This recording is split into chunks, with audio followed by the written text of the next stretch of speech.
Viral terjadi kasus penganiayaan yang dilakukan oleh anak pejabat berinisial M berusia 20 tahun dan korbannya berinisial D berusia 17 tahun yang saat ini kondisinya masih koma di rumah sakit. Dan dikabarkan hal ini terjadi karena ada permasalahan yang berhubungan dengan perempuan. Apa yang terjadi, bagaimana kronologinya, ini salah siapa, dan pelajaran apa yang bisa kita ambil dari kasus ini? Tonton videonya sampai akhir bersama aku, Devi Puspita. Kronologi kejadian. Kejadian ini melibatkan 3 orang, di mana salah satunya adalah korban. Ada M yang merupakan tersangka, kemudian A merupakan pacar dari tersangka, dan D merupakan korban yang sekaligus merupakan mantan dari A. Jadi bisa dibilang setelah berpacaran dengan D, A ini berpacaran dengan M. Menurut informasi yang didapatkan, kejadian bermula ketika A mengadu kepada pacarnya bahwa dia telah menerima perlakuan yang tidak mengenakan dari mantannya atau korban yang berinisial D tadi.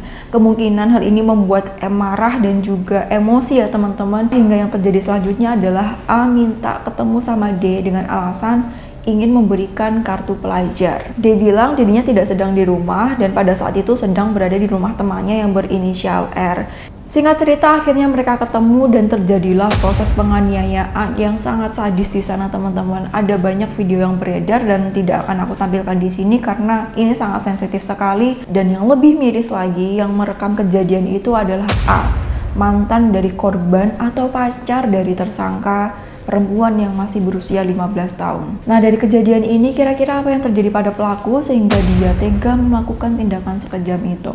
Nah, dilihat dari kasus ini teman-teman, cara pelaku dalam menghadapi masalah adalah masih didominasi dengan emosinya. Sehingga apa yang terjadi jika seseorang menghadapi masalah didominasi dengan emosi, bukan logika, yang terjadi adalah dia tidak berpikir resiko yang akan terjadi dalam jangka panjangnya. Seperti yang dialami oleh pelaku. Oke, mungkin dia merasa puas sudah melampiaskan rasa marahnya, bahkan sampai direkam dan sebagainya. Tapi ketika ditanya apakah dia berpikir akan mendapatkan resiko semacam ini, misalnya jadi penjara, kemudian resiko lain adalah korban yang sampai saat ini masih koma, kemudian resiko lain bagaimana sanksi sosial yang didapatkan dari masyarakat, dan berimbas terhadap pekerjaan kedua orang tuanya, apakah dia berpikir sepanjang itu? Kebanyakan orang yang mengambil sebuah tindakan dari masalah yang dihadapi dengan emosi, tidak berpikir resiko panjangnya seperti apa. Sehingga hati-hati teman-teman, kita boleh marah, kita boleh kecewa, kita boleh sedih ketika suatu hal membuat kita kecewa. Tapi ketika kita merasakan itu, kita perlu tarik nafas dulu atau kita mundur sebentar untuk memikirkan ketika aku marah dan melampiaskan ini, kira-kira apa yang terjadi? Kira-kira apa akibatnya? Sehingga yang kita dapat itu solusi, bukan penyesalan. Nah, kalau kita perhatikan, ini bukan hanya terjadi di kasus ini, tapi di beberapa kasus yang ditampilkan oleh media itu banyak juga. Ketika emosi, kemudian melakukan tindakan kejahatan, ketika emosi, kemudian dia menyakiti orang, tanpa berpikir resiko panjangnya seperti apa. Dan setelah ditangkap oleh polisi, biasanya pernyataan yang dikeluarkan adalah, saya menyesal telah melakukan ini. Seharusnya tidak melakukan ini sehingga tidak mengalami ini dan sebagainya. Sehingga teman-teman, pentingnya kita belajar bagaimana memanajemen emosi, bagaimana mengelola masalah yang kita punya. Namanya hidup ini, ada aja tantangan yang harus kita selesaikan.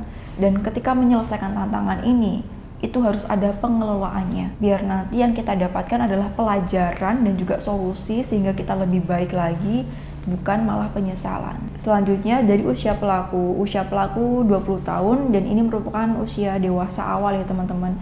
Ciri-cirinya adalah ketika orang pada fase ini, mereka itu proses mencari jati dirinya, kemudian merasa aku udah gak butuh orang tua lagi, aku bisa kok menyelesaikan sendiri, menghabiskan waktu lebih banyak sama teman-temannya daripada sama kedua orang tuanya. Perubahan mood yang dihadapi, cara berpikir yang dikendalikan oleh emosi bukan dengan logika. Sehingga kita sebagai orang tua perlu tahu fase perkembangan usia anak kita, memasuki usia berapa, kemudian ketika usia ini fasenya itu perkembangan apa yang dialami secara kognitif, cara berpikirnya, kemudian secara emosionalnya kayak gimana, secara sosial itu seperti apa. Ketika kita tahu, kita akan lebih mudah untuk membimbing mereka. Dengan menanamkan nilai-nilai moral, dengan menanamkan nilai-nilai agama, kita kenalkan kepada mereka agar mereka tahu sebab akibat dari perilaku yang mereka lakukan. Oh, jika aku ngelakuin ini resikonya begini ya, jika aku melakukan seperti itu resikonya begitu, sehingga aku harus seperti apa.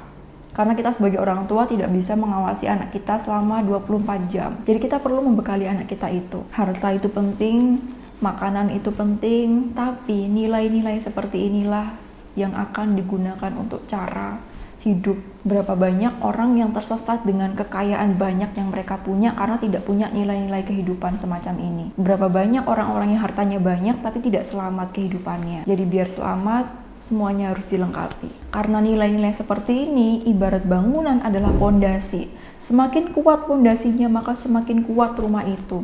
Rumahnya bagus, tapi pondasinya lemah. Jika terjadi suatu bencana, akan mudah roboh. Itu teman-teman. Jadi itu teman-teman pembelajarannya. Semoga kedepannya kehidupan kita jadi lebih baik lagi dengan proses pengambilan makna-makna kehidupan dari kejadian yang ada di sekitar kita. Oke, sampai jumpa di video selanjutnya bersama aku Devi Puspita. Wassalamualaikum warahmatullahi wabarakatuh.